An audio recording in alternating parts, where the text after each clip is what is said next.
Welcome to the CFB Dynasty podcast with hosts Matt Knowles, Brian McElfresh, and Doug Gravely. Hey everybody, how you doing out there? It's the CFBDynasty.com podcast. Today we're going to be talking about the first mock drafts for 2024 that Brian and Doug were a part of. B-Mac, Doug, how are you guys doing today? How are you feeling today on this fine Friday? Excited. I mean, spring ball is coming or is happening, and that's great. We're getting a little bit of hype videos out there, and just getting ready to watch some spring games, get some action. Of course, I'll make my way over to the swamp for our Gator spring game, and hopefully they'll do well today in March Madness in round one. We'll see. Yeah, man. What about you, Doug? It is a fine Friday indeed. Kind of glad to be inside at the moment because it's a little gloomy outside, but it's super chipper in here. I'm happy to be with you guys. Yeah, man, it's been a good day. Ready for some football, basketball, whatever anybody wants to watch today. Because there are definitely some spring games coming up again, I think, today. So, well, and as everybody that's out there listening knows, this podcast is about all things college football. So when you tune in, the very first thing we're going to talk about is basketball and March Madness. All right. So as you guys can see right behind me, I've lit it red because NC State pulled off the upset yesterday. My boys, B-Mac, Doug, how you guys feeling about March Madness? We have a CFB Dynasty pool. We have 40 different people in this thing. And right now, Team and Sim is dominating. Currently, out of 40 people, we are in positions 1 and 2. I've got 14 out of 16 right. Steph from Team and Sim is in second place, but both B-Mac and Doug are nipping at the heels. You guys are right there in tied for fourth. Like how you guys? We're right there. How you guys feeling about your prospects for today? Do you guys think you're going to take over that number 1 spot at the end of the first round? I have a feeling my Sweet 16 teams are all going to be alive after today. I'm calling it right now. Me too. What about you, B-Mac? Yeah, I feel good. I was, mostly conservative, had the Duquesne hit, but I've got Duquesne going to the Sweet 16. We'll see if they can pull that off against Illinois tomorrow. But, yeah, I'm excited. Obviously, Gators play today, and we'll see how they do without the center. Andrew Katz, who's in one of these mocks that we'll talk about today, he's up there in the mock or in the March Madness pool as well. We got a good group of people here. We'll see how it goes. We'll see who places in the top, few. $100 to the winner, and I look forward to following it up. Like, this is a super fun weekend. Always super fun. And the thing that's cool about that CFB Dynasty group is if you look at that, there's names from the past. I mean, B-Mac, there's guys that we played touch football with back when you were in middle school, you were in high school, guys from back in the day, Jeremy Field. We're all like, who's Jeremy Field? Jeremy Field, if you're listening to this, let us know. Are you somebody that came in from the Discord? Are you somebody that was in the CFB Dynasty Open League under a different name? But he is also somebody that's tied for second. So it's super cool to see this big mix of people from all walks of life. My daughter and her boyfriend are in this thing with us as well. Being able to all come in and be a part of this thing, it's great. So before we get to football, real quick, one quick thing for you guys. We talked about the Samford-Kansas game last night, the very questionable call at the very end. Do you guys think that there's any chance, any reason to have a coach's challenge in college basketball over a call that is so egregiously bad that it could change the game? B-Mac, Doug, what do you think? I'd say yes, but basketball is so different from football, and the fact that could be like still a live action play. Like, they could have called the foul. What if he blocked it off the backboard? I think there's in basketball, it's just other things to consider. It's not just 4 to 6 seconds of a single play and then the play is over. When it's constant action, who do you give the ball to if someone doesn't pick it up after the foul call? Like, that kind of thing is a little bit more difficult. What about you, Doug? You have any thoughts on that? Nope. No thoughts for me on basketball. I pretty much threw this bracket together hoping to do well, and I can't even tell you players on 99% of these teams. So, well, one guy you're going to know is DJ Burns. They have said DJ Burns, when you guard him, he's like a dump truck that is backing up and you're trying to stop it. That's the guy, the mayor of Raleigh, North Carolina. Remember that name. I probably won't remember that name, but we do know names of like third string running backs for like We do. FAU and This stuff. point we do. And that's why you guys have tuned in, because you know that the knowledge of college football teams runs deep on this podcast. And that's what we're going to get into right now. There's been two different mock drafts that BMAC and Doug participated in one. BMAC participated in the other. Two very different mock drafts. One of them is a 12-team standard mock. The other is a 12-team two-quarterback best ball. When we get to the two-quarterback best ball, we'll have some other questions. But first, let's just go and take a quick look at that 12-team regular mock. And BMAC, if you want to call out any of the people that are in this draft, let them know how this mock draft came about. And then we'll go to the actual positions and picks from there. Yeah, man. Our buddy Jared, CFF Jared. Everyone in the industry knows Jared. He Georgia guy, Georgia fan. So whatever. But yeah, he invited us in, and love hopping in mock drafts with him, and all the names of the guys are their handles on Twitter, or are supposed to be their handles on Twitter. So you can grab those over there. Like all of these first two mock drafts, and everyone will be a part of in the future, will be posted under draft prep. Then you just click on mock drafts and you'll see them there. So if we go through the first two rounds and you don't know like where this guy went or that guy went, you can just pop on one of these pages. We got the full draft there posted for you to kind of peruse. And it's just important to kind of see where, because value is important. That's why we do mock drafts, is to see kind of where people are falling average draft position wise, knowing that you can get this guy in round 6. He's got a high probability of being there, or that guy, blah, blah, blah. So everybody goes into the draft with, players they want. We provide rankings, but it's not like, you follow it to a T. Like, you have guys that you like. We all have guys that we want. The fantasy footballers podcast calls them my guys. Like, you just have guys that you're drawn to that you want to go get. And that's just part of the fun of fantasy too. So seeing where they're going to go, strategizing about like when you can pick them, or if you really want them, maybe you draft them a little early, that kind of thing. So, BMAC, is this content that is going to be freely available on the site, or is this subscriber content as the season draws near? Yeah, this is free and out there, and we'll continue to post free ones. We'll also do some with guys in the Discord, and so we'll get that rolling along, I hope, soon. Again, I'm bad. Admittedly bad at Discord and running the Discord. So getting engagement going on there is what we need to have happen, but we'll definitely interact and have drafts there just with our guys in the Discord very soon. And then we like to do other random ones. So, maybe we'll do an SEC only one.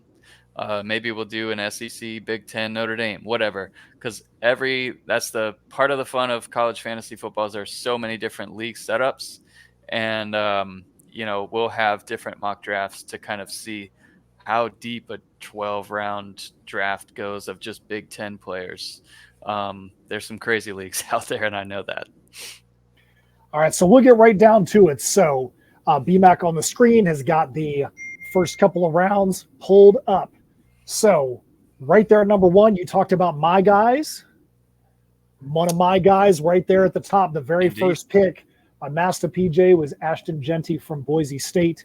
I love those first few picks as far as who's there name-wise. At the end of the season, you had Ashton Genty, Ollie Gordon, Omarion Hampton, all were just crushing it. So seeing them all at the top is something I really like. Yeah, and we've got our rankings up. We've got like our teaser rankings up that everyone can see, and then you can log in to view the full rankings. We've got this link on a lot of the stuff we've been producing lately to where you can go into Draft Central and see the rankings that we have not yet. I know we talked about it in the last show. We haven't yet put the actual projections yet, but Genty is like far and away number one at running back in terms of, data-based fantasy point projection. Although Ollie Gordon is right there consistently at RB2, like there's a gap there, which I don't know 100% if it should be there or not. Like Oklahoma State, I believe, returns their all 5 starters on the O-line, and Gordon's a proven guy, proven commodity there in fantasy. So those 2 guys, we've seen 1 and 2 in every mock draft that I've been a part of, other than the other one that we'll talk about next. And even ones that I've read about and haven't been a part of. Like it's been Genty 1, Ollie Gordon 2. No surprise there. So, Doug, what do you think about at quarterback at the third pick in a 12-team, 1 quarterback league is Caden Salter from Liberty? What do you think about him being so high up the list? So Salter is, if you guys remember going over the rankings, he's high on our list in the rankings, but it's like BMX said, previously, it's about value. And I think a lot of times you're trying to get a guy that is going to stand out or build up a little bit of a gap between the rest of the guys. We've got, Salter, Gabriel, and Byron Brown kind of really, really close in the points. You know what I mean? So, and any one of them could legitimately take over the number 1 quarterback spot at the end of the year. But I think a lot of times in these drafts, and I've fallen victim of it, is not finding the best value for that pick. I don't know if I would have taken Salter as my number 1 quarterback. I don't know if I would have taken him at number 3. But he does provide, produce value there at that pick. But again, I think you're trying to find somebody at 3 that's going to set you apart. So my thought at 3 would have been going with potentially the number 1 receiver overall to try to build a little bit of a gap. Yeah, I think I agree with you there. A receiver, like the hard part is taking another player at that same position of running back third when there seemingly is a clear drop off there. It's a clear 2-player tier at the top with Genty and Gordon, even like I said, with a gap between them a little bit. But you got Amarian Hampton that goes running back 3 at the 4th pick right after Salter. And then you've got switch. You can poke holes in him. Like, okay, Drake May is gone off to the NFL. How good is that offense going to be with some losses along the O-line there? Maybe the new quarterback will run a little bit more and kind of steal some red zone touches or touchdowns from Hampton.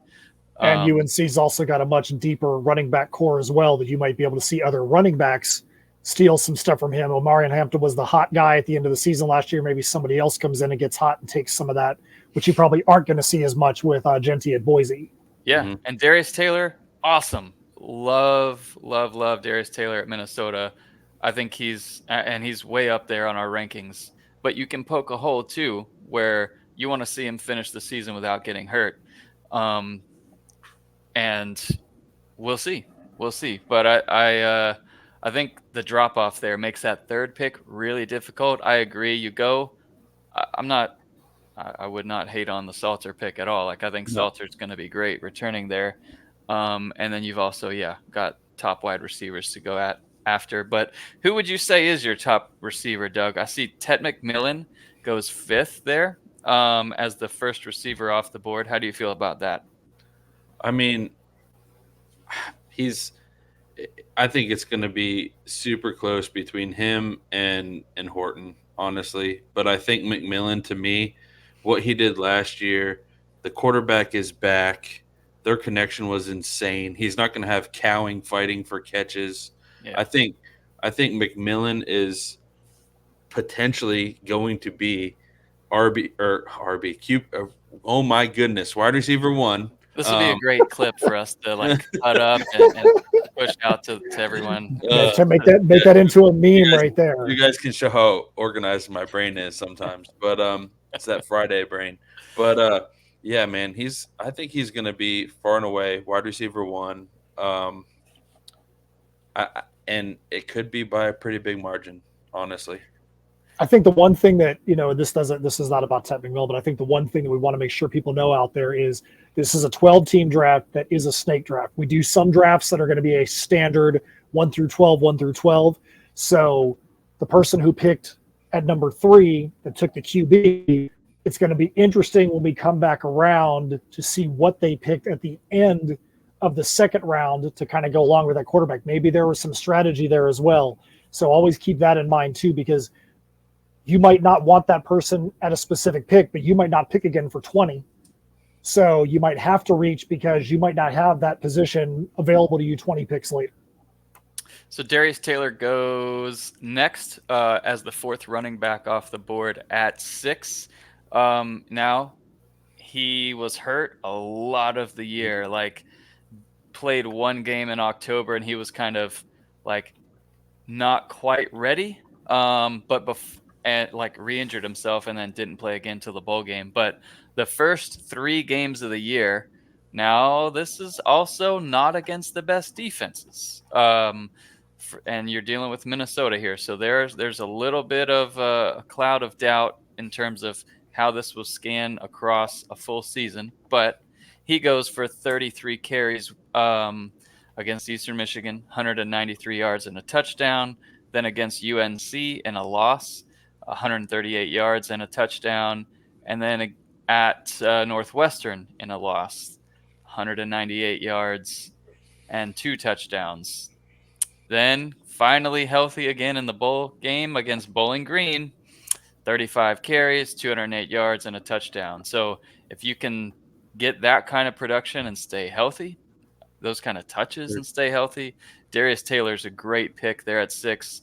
And then RJ Harvey, the 5th running back off the board, goes number 7, 1,400 yards, 16 touchdowns on the ground, another 19 catches and 2 touchdowns through the air in a UCF offense playing for, like, obviously Gus Malzahn, where his running back was always one of the most coveted guys when he was at Auburn and beyond that. But also, you think about UCF going into the Big 12. Well, the Big 12 is not quite as hard. Their over-under win total is, I think, 8.5 games. So not out of the question for him to have a similar season where he crushed it last year, 1,400 yards, 16 touchdowns. So I like him there at the 7th pick as well. All right, so BMAC, you have your first pick. You have your first pick in this draft at number 8, and you decided to go with the 2nd wide receiver on the board, Torrey Horton. What was your thought process in taking Horton, the 2nd wide receiver on the board, instead of some of the guys that are listed right after him? So I love the Horton pick. That's who I would pick again if I had a chance to redo it. He's just a proven commodity in college fantasy football, one of those like 18-year wide receivers. So he's playing against boys out there and just able to produce. He's a future NFL, like probably round 4, round 3 at ceiling type of draft pick next year, or the year after this draft. So we'll see how that one goes, but I'm super comfortable with that pick. The other thing that really affected me going wide receiver is at that point, this was like late February, we only had running backs ranked. So I went with a known guy at receiver, knowing I had a deep list of running backs I could go after later on in the draft. But I like the Horton pick there and would absolutely do that again. All right, at number 9, we had the QB2, which is Dylan Gabriel from Oregon. And I'm going to move right into the next pick, which is Doug's first pick. Doug went number 10 with RB6, said Baxter out of Texas. Doug, I'm going to ask you the same thing we just asked BMAC. What was your reasoning behind going said Baxter there, and what made you decide on going RB6 there and not, say, QB3 or wide receiver 3 at that position?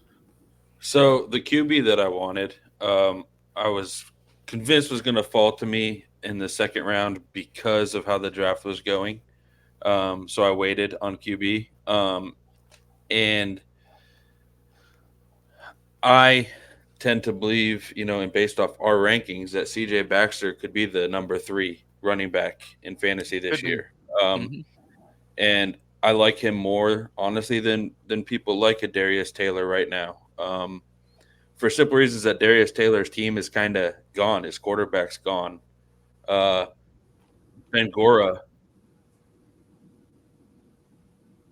Yep. Bangora just got,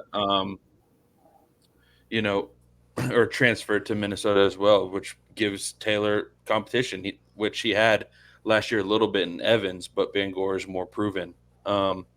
So I like the Cedric Baxter deal. I just like that offense at Texas. It's kind of a problem, like who's going to get the ball there. But I believe with them transferring to the SEC too, they're going to have to establish a solid run game, and I think Baxter's the guy. So I would take Baxter again. I mean, I will honestly say I was torn between him and Giddens in this pick. So,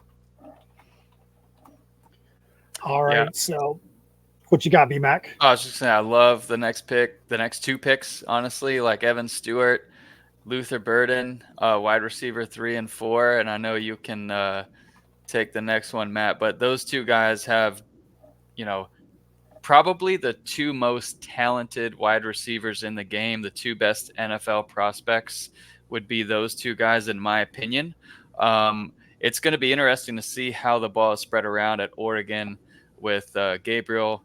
Also, their running backs are, a little bit of a mystery how many touches they'll get out of the air, with the different talent that you have at running back as compared to before. And then Burden, just a proven guy. Like, he could have easily been a top 3 pick, and he goes at number 12 there for Missouri. Love those two picks with Stewart and Burden back. All right, so I'll take that first one in round 2, but I also want to call out whole CFF because he's got the back-to-backs in the snake draft here and decided to go wide receiver. So before that person is going to get another pick, he's got 2 wide receivers. There's going to be 40 players off the board. He is hoping to be able to get a solid wide receiver core. Hopefully he can get a quarterback or running back that's going to be solid when he gets to the next break there on the snake.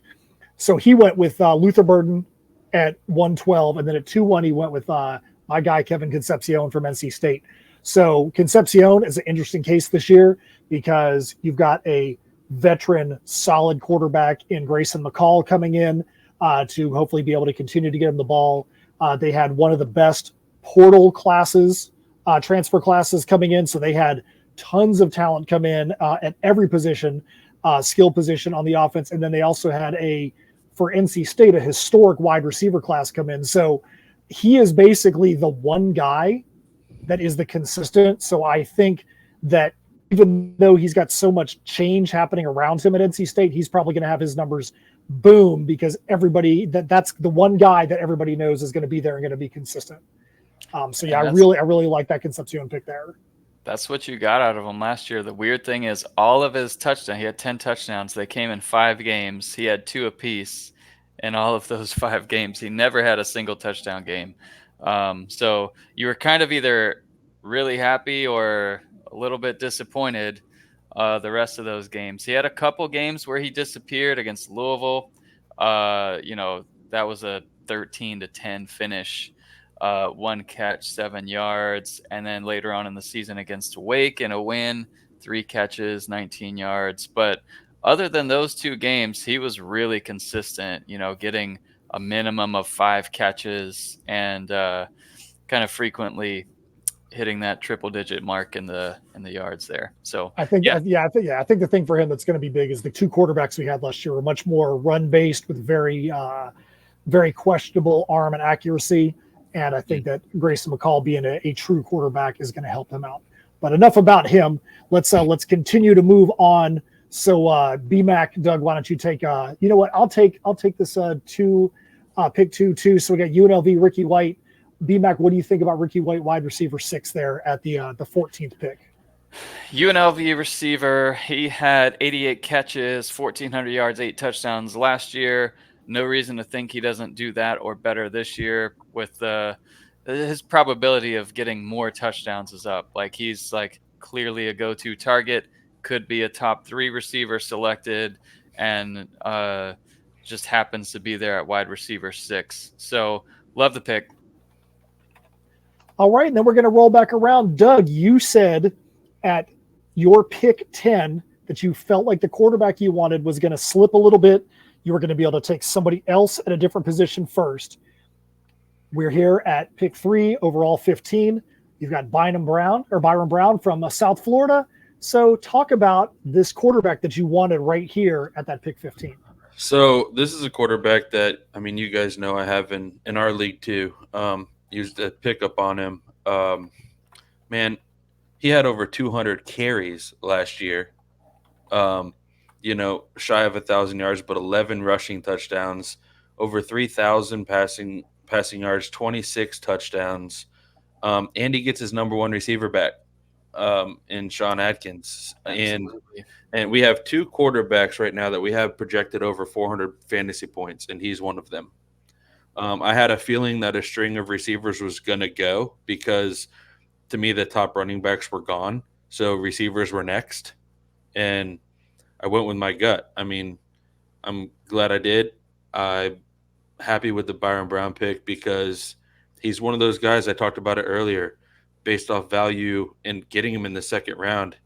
He has the potential to separate himself from most quarterbacks in fantasy this year just by his running ability. So I'm super stoked with getting him as my QB1. So. All right, so BMAC, why don't you take it there, starting with pick 4, overall 16, Texas Tech. Yeah, sure. So Taj Brooks, great pick. No need to really get into it much there. Texas Tech is improving overall. Then I went with Jalen Royals at Utah State. His receiver on the opposite side of the field was also very productive. Is gone. So Royals, potential massive fantasy production this year at Utah State. And they do have a new quarterback, but I can't remember who it is off the top of my head, but it is pretty sure it's a new quarterback. Anyways, Byron Brown his top wide receiver goes next, Sean Atkins at South Florida. And then we get into Maffa, who I'll let Doug talk about a bit. Doug likes Maffa a lot. I know a lot of people do. He had a solid game when Shipley got hurt. I think he got his second concussion and was out for a game, and Maffa killed it, if I remember correctly. Yeah. Absolutely. Had a huge game. I think that was against Notre Dame, 36 carries, 186 yards, and 2 touchdowns against a top 25 team. And, man, at 6'1", 230 pounds, this dude is just massive. He's built to run for sure. Almost 1,000 yards last year with 13 touchdowns, and he wasn't even considered the starter. Yeah. I mean, it's hard to pass up on a guy like that was that successful, who, again, wasn't even listed as the starting running back. Yeah. What a beast. That's a really good pick there. I like Maffa. He was the 8th running back off the board, and then we go with a couple more running backs as we get closer to the end of round 2 there. Devin Neal for Kansas and Ishmael Mahdi at Texas State. Both great picks, both proven guys. We get a lot of the, you like that. You want the proven commodities there in those first couple rounds. You want to minimize your risk there early in the draft for sure. And then wide receiver 9 goes Egbuka for Ohio State there, which is an interesting one. We've seen Egbuka go as the top wide receiver off the board from Ohio State. That's not really a surprise, coming off Harrison being great, JSN being great, Garrett Wilson being great in terms of fantasy production at Ohio State. So with Harrison gone, it's not surprising that Egbuka is going up there. I'm not so sure he'll be the touchdown guy there. I much prefer to wait on a Carnell Tate like later in the draft, or even a Jeremiah Smith who could and very well likely will be a starter really early at Ohio State with his size coming out, even though he's a true freshman. So we're only going to cover through the end of the second round on this because we could go on forever on this. And true, yes, we're only going to cover through the end of the second round, and then we have a couple of questions that we have from looking at the rest of the draft, and then we're going to move on. So right now we got pick 11, overall 23. You got running back 11th taken from Kansas State. You got DJ Giddens. What do you guys think about DJ Giddens there? I'm surprised, honestly. Again, he didn't go higher. For real. I was, like I said, when I picked Baxter, I was torn between him and Giddens. They do have a running quarterback, but Giddens is, I mean, he's got the potential to be a freak. So, yeah, no, I like him a lot at RB11. That's great value. And then same with Damian Martinez there to wrap up round 2. Yeah, Damian Martinez, Bafeli Ashlock, even though he's the first pick of the third round. Two of my guys that I've been high on. Martinez, I really think he's going to have a huge year at Oregon State. Ashlock, I think it's very interesting. And I just want to make one quick comment about Hawaii.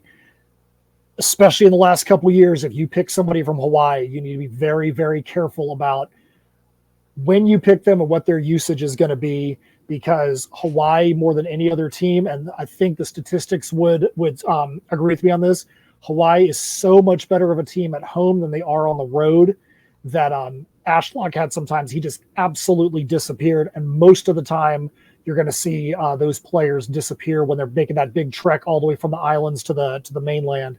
So be very careful when you are picking a Hawaii player and know what you're getting into, especially when they're playing away games. All right, so that is the first 2 rounds there. So we do have a couple of questions to talk about, and this is going to go across more than just these first 2 rounds. So the first one is, guys, what pick surprised you the most? It could be a pick that was too high. It could be a steal. It could be a sleeper. What surprised you most? Doug, we're going to start with you there. So I kind of already mentioned it, so I won't get into it too much, but Salter being the number 1 quarterback off the board at 3 surprised me.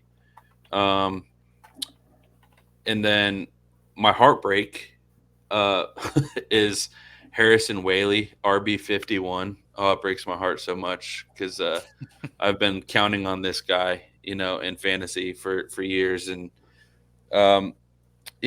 it's being RB51 is kind of like just a jab right to my heart. So, and then you got one that surprised me that he lasted this long. Honestly, Brian picked him at 185 was Raleek Brown, going to another team to be literally the starting running back. So no, Scatterbo's back. Is Scatterbo back now? Scatterbo will be back, but we'll see how he's used in that offense. Like he could get a ton of catches. Could be, yeah. He could be the slot guy for sure because we know he's trained on that for sure. But but being 185, I think that's going to be potential really high upside getting somebody that late. And then Mark Fletcher, a guy that I know, Brian likes a lot, being RB58, especially with the news 3 days ago that Parrish is transferring out, and now Cristobal saying just 2 days ago that he expects Fletcher to be ready for the start of camp. Like that could be drafting him at RB58 could be huge. So yeah. And for me, like Judkins going so high, he went in round 5. It is weird when you go from if you think back this time last year, he's RB1 for everyone. Like going into the year, he had his breakout year. He was incredible at Ole Miss. And then they passed it a little bit more. And he transfers out, goes to Ohio State, where he's not the best running back on that team. Like the best running back goes in round 8 or 9 in this draft, Travion Henderson. So I don't like the value necessarily of Judkins at round 5. Like I think he's more of there's just only so many balls to go around in that offense. So it's a stay away situation for me, unless like in this case Travion Henderson falls to let me see. So like round 8, yeah. But the other one was LaQuint Allen. Like, I I like his potential this year. Better, way better than RB26. So I think it was incredible value there in Mhm. round 5. He's, you know, third, a 3 down back for sure. Great hands, and then you pair that with Schrader out and a statue quarterback coming in to take over that starting role. It should be more balls his direction. And that schedule, while their over under win total is only like 3.5, like the schedule's not full of defenses that are going to scare you away from Right. starting LaQuint Allen almost every single week. So looking at that mock, there was a few guys that really stood out to me. LaShante Wester in round 6, pick 65, seems surprising. Agreed. I think one of the things that was the most surprising, thinking back to our CFB Dynasty Open draft last year, was seeing Aronde Gadsden at pick 77 after being a round 1-2 guy last year. Everybody wanted to get their hands on him because he was going to be one of those guys that was such a, you got your hand on one of those top 2-3 tight ends, and the gap between them and the rest was so massive. Yeah. I think that people are concerned, where is he going to be in his injury recovery? But to see him at 77 was just mind-boggling to me.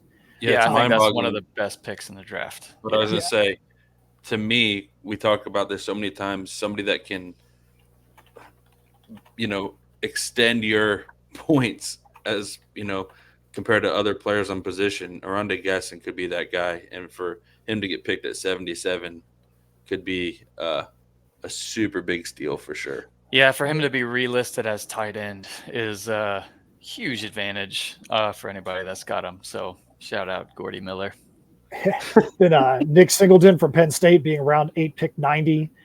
Seems like that's a high value. I didn't look to see what running back number he was, but I feel like if he's at that point, he is far undervalued at that pick 90. And then my last one is Will Shepherd. Will Shepherd going from Vanderbilt to Colorado. He's going to be a big-time baller out there, and I believe it's going to be a much improved Colorado offense with all the offensive linemen that they brought in out there and all the other returning skill position players. So Will Shepherd in round 11 at pick 127, I'm like, man, if that was a real draft and you're going to be playing with those teams, I feel like you get to the end of the season and everybody's going to look at that draft and be like, man, you got yourself a steal by getting Will Shepherd that late in the draft. Yes, totally agree there. Those two guys, it's going to be interesting to see how Travis Hunter kind of mixes in and how many snaps he plays at receiver. But that offense with those collection of receivers will not miss a beat. I agree. I think they're going to be better with a better offensive line. Hopefully they can get some kind of running attack going. All right, so that's going to be the end of us taking a look at that 12-team standard draft. You can go up and you can do your own research. You can go up to the CFB Dynasty website, as BMAX said earlier. That's going to be a free article. You can go and look at mock drafts. But now we're going to move on to the draft that just BMAC took part in. It is a 2-quarterback best ball league. So BMAC going to give you a two-prong question. For those of you watching that don't know what best ball is, BMAC, explain to them what best ball is, and then let everyone know what's your approach, how it differed going from the 12-team standard draft to your 12-team best ball 2-quarterback draft. Yeah, so best ball is just a draft only. There's no roster movement whatsoever. Your players like that you draft is typically like a big roster. So like in a 2-quarterback best ball, every week it'll just automatically, you'll get the best 2 points from your quarterbacks that week. You'll get the best 2 running backs, the best 3 receivers, the best flex. So the big difference in strategy here is that you're going to want to take boom type of players. You want high upside kind of guys who can break out like whatever Darius Taylor did with 33 touches. He's more of an every down starter, but you might take late in the draft, you might take a clear backup in case the running back ahead of him gets hurt. But one of my main strategies going into the draft and kind of how it fell was locking up position battles. So like an example would be at quarterback at TCU. very productive in that system in terms of fantasy, but we're not sure yet who's going to be the starter. If it's going to be Josh Hoover, who is kind of projected to be the starter at this point, but it's still early, and they had a senior transfer in, Ken Seals from Vanderbilt. So if Seals kills it and wins that job, I locked him up late in the draft to kind of, handcuff myself into the TCU quarterback. And I did the same with Oregon, just in case something happens to Gabriel, who's been hurt once or twice in his career. I went ahead and grabbed Dante Morris with my last pick to make sure I had that Oregon quarterback locked up as well. So a little bit different take than a standard league, but for the most part, it's fantastic to be able to see the little differences and see how people drafted. And honestly, it threw me off in the first round. We'll talk about that in a second. So B-Mac, why don't you call out? I know you said that this mock had some guys that are pretty known in the college fantasy football world. So why don't you call out some of these guys you have listed here? Yeah. So Bainbridge at the CFF site hosted it. Mike Bainbridge. We've talked a bit in the past over the years, and great guy, Michigan guy. So he hosted it with the CFF site, and John Laub, who we've talked about and whatnot, he's on there.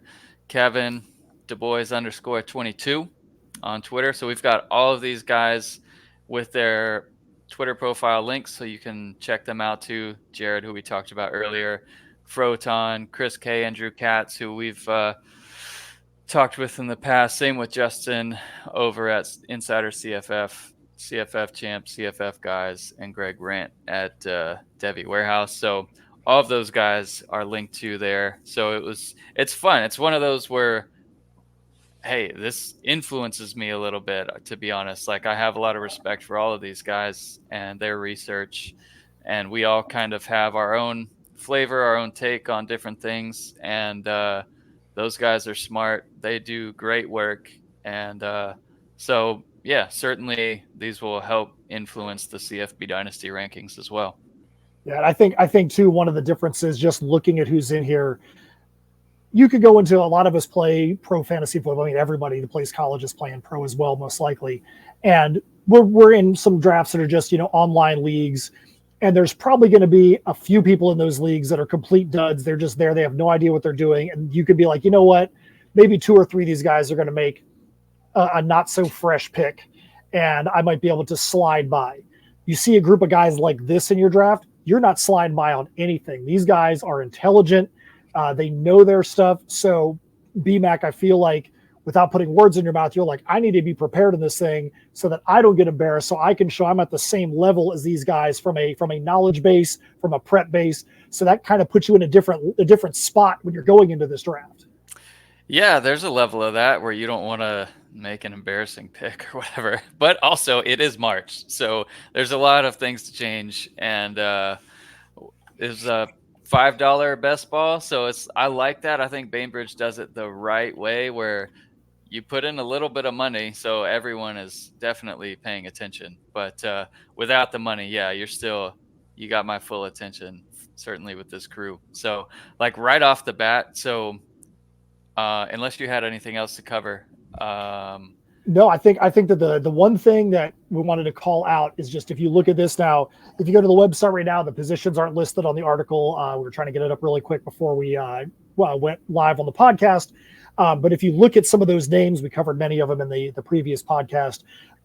You see a lot more quarterbacks that are higher on the list than they were in the other draft. You see a lot fewer wide receivers at the top of this list than you did in the other drafts. BMAC, why do you think it is that you see so few wide receivers at the top in comparison to the quarterbacks and running backs in this best ball? Well, I'll blame our boy Andrew with the first pick. He goes Caden Salter, which I just kind of assumed it'd be Genty and then Gordon, like everything else. But with that pick, I was like, so I haven't been. This is my first 2 quarterback draft of the year. And I was thinking, oh man, I'm sitting there at 6. Byram Brown is who I was hoping would fall to me. Yeah, because of his dual threat ability, rushing touchdowns, all that stuff. Doug said 200 plus carries in his first year as the full-time starter. And then he got drafted right before me, and I'm sitting there at pick 6. And I feel like I reached a little bit going Gabriel, and I do regret this pick.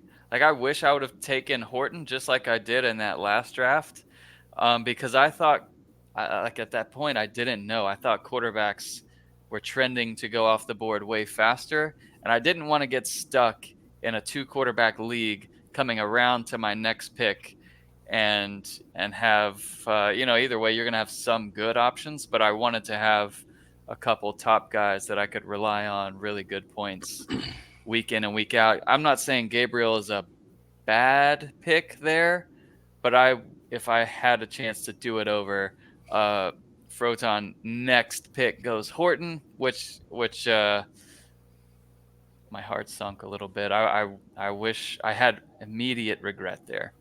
So I kind of had to try and make up for that over the draft. But Gabriel do good.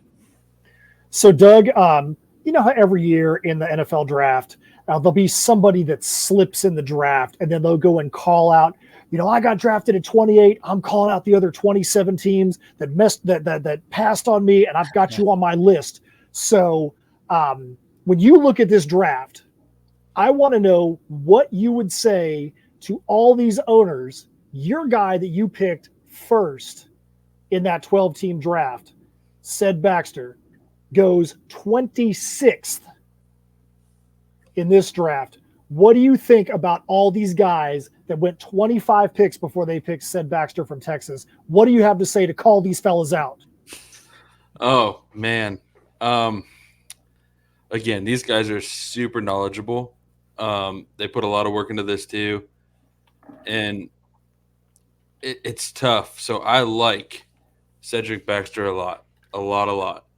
But when you get past, again, and I'm kind of being the devil's advocate here. So when you get past the first 2 guys, the running back points differential to me is not that much of a gap. Like, these guys are pretty close. So you can get a Jaden Ott above, like some people would rank him above Baxter. Some people would not. I mean, it's so close where we have our projections at between a lot of these guys after the first 2 that I don't fault anybody for where they rank these guys, to be honest with you. But, so what you're saying is you're going to give a reverse call out, and you are going to be the guy that's going to pat everybody on the back and say, it's okay, guys. I believe in you, and it's okay. Are we going to have to change your name to #NiceGuyDoug? What's going on here, man? So, I mean, for this question, yeah, I'm going to be the #NiceGuyDoug because, again, these running backs to me are so close this year. There's not many after, Ginty and Gordon that just stand out above the rest to me. So I think they're all just super close. I love the pick by Bainbridge. I think that's I think Mike got a steal there. 3rd round going with Baxter. Man, that's killer. I think that's really great. So it's hard. Like Doug said, it's hard when you've got like a tier there where you've got Devin Neal, you've got Giddens who go ahead of him, Taj Brooks and Jaden Ott go ahead of him. Damian Martinez goes a pick ahead of him. So I don't think it's a big deal. But I do love the pick. I think he gets great value there. And I think Jared with the next pick with Ashlock going next is really great too. I really need to add in the positional rankings of when they got picked in this version of the draft like I did the other one. So you can see that it's whatever, RB6 or whatever it is. But Egbuka going in round 1. I don't love that pick for all the reasons I talked about before. You got to keep in mind, too, they have a running quarterback there now. Yeah, that's going to change everything. Like, everything in Ohio State, questionable for me in terms of fantasy value. And other than quarterback, like I think he's got a chance there, Will Howard, to be really great. But otherwise, BMAC, let's take a look. What are some picks that you felt were surprises? What are some picks that made you jealous that happened in this draft? So, other than Andrew surprising me at 1 and throwing off my whole draft, I'll say Kyron Drones is one. Justin takes after he took Egbuka, Drones threw me off quite a bit, where it sent me into a research mode. All right, that was a pick where I need to make sure I've done my homework, because we at the time didn't have him ranked all that high, and this is one of those where it resulted in me making some changes. Like Drones, in terms of dual threat ability for a team, like when we talk about teams trending up, Virginia Tech is one of those teams trending up if you're not paying attention to them, where he goes the last game against Tulane is a bit of a misnomer. I think that was a total downpour. So he only threw for 91 yards and 2 touchdowns, but he also ran 20 times for 176 yards and another touchdown on the ground. And he gets about 10 carries a game, sometimes more. But also, he's thrown for against UVA 240 yards and 3 touchdowns. NC State 225 yards and 3 touchdowns. Boston College 2 more touchdowns through the air. They got crushed by Louisville, where he didn't have the best game at all. But otherwise, Drones breakout. Kind of broke out last year, but he'll be a known quarterback in the CFF game. He changed my opinion. I love the pick, Kyron Drones there in the 2nd round, earlier than I would have expected. Some of those other quarterbacks I would have definitely expected to go ahead of him, but Justin, kudos to you making me do the research a bit there, and I like Drones. All right, so who are some picks that made you jealous today? Jealous in that draft? All right, you got a bunch of them. John Laub, the Gridiron Scholar.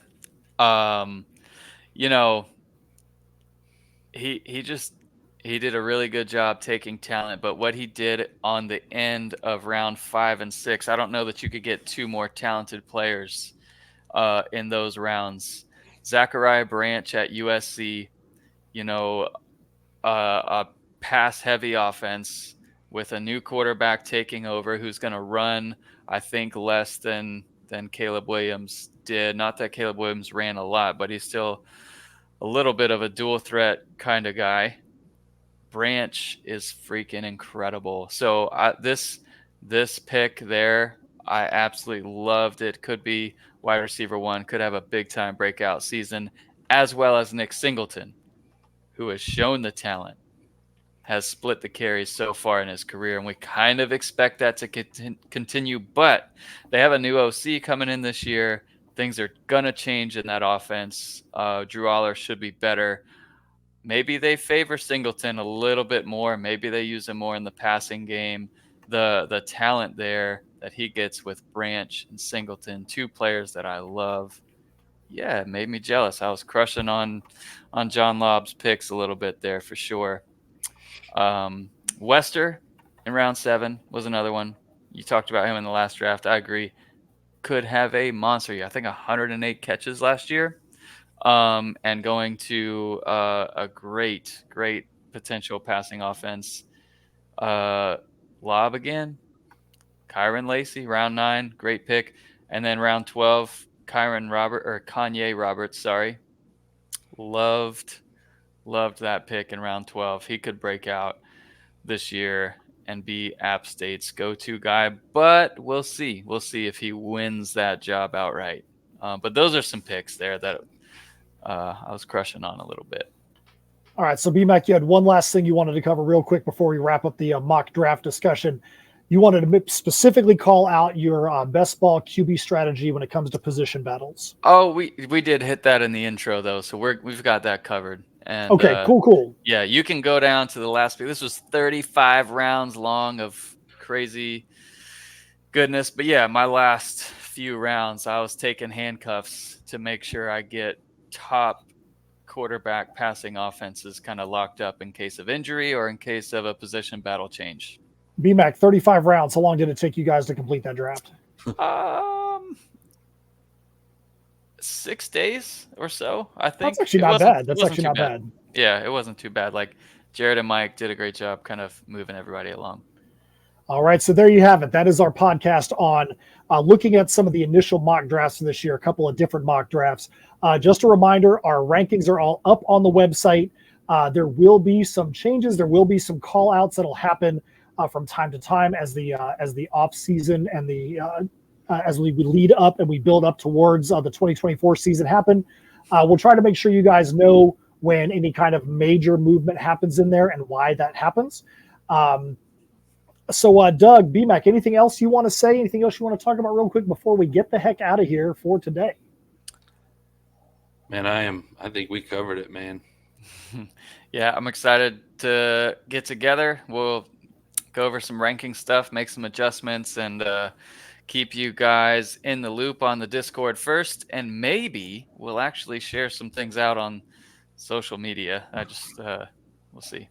So coming up, every time we have a show, there might be something, there's a current event that we might want to throw in there. But one of our next planned shows is going to be super fun, everybody. We're going to be talking about the video game. And we're going to be talking about who we predict is going to be, who they think the top 10 quarterbacks are going to be. Then we're going to say who we think they probably are going to leave out of the top 10 and why we think that's probably going to be a travesty of justice for them to leave them out. I can't wait for the video game.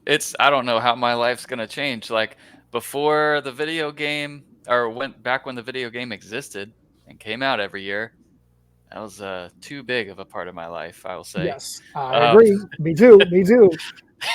I'm one of the guys that would rename every one of my players to a fictional name. Everyone, and I would get a relationship with those guys, and I would hate having to cut some random dude that I rename. I don't think that that's what's going to happen now. Yes, it is. Come on now. We know that's what's going to happen. Yeah. I can't wait to get in dynasty modes with all of y'all guys. It's going to be fun. All right, everybody. So on behalf of BMAC and Doug, my name is Matt Knowles. Make sure you go out and follow CFB Dynasty on all the social at CFB Dynasty. Have fun watching some March Madness college basketball. And don't forget, why not us? Let's go NC State. And let's go Gators for BMAC and Doug. Let's go Gators. And let's see if we can all meet in the Sweet 16. Yeah, let's go. All right. See you guys. Have a great day. Thank you for listening to the CFB Dynasty podcast. Help us out by subscribing on YouTube and reviewing us on your podcast network.